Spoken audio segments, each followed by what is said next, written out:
The 2021 AIPS young reporters visited the Court of Arbitration of Sports at their anti-doping division in Lausanne, Switzerland.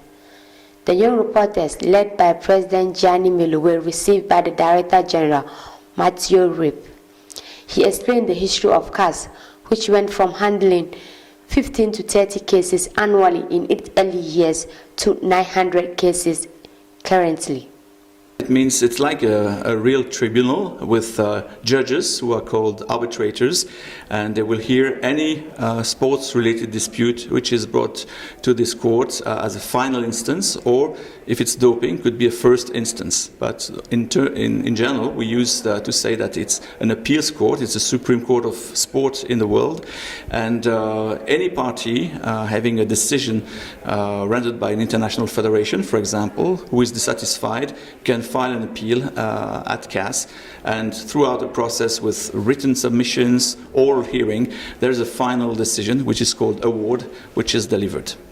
Rip further explained the breakdown of CAS's 17 million Swiss francs annual budget, with roughly half coming from the Olympic movement and the other half from case cost funds.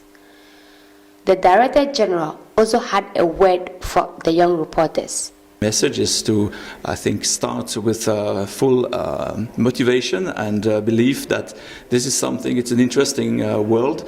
There are some interesting questions, not only, I would say, regarding the sports competitions, but also the organization of sports.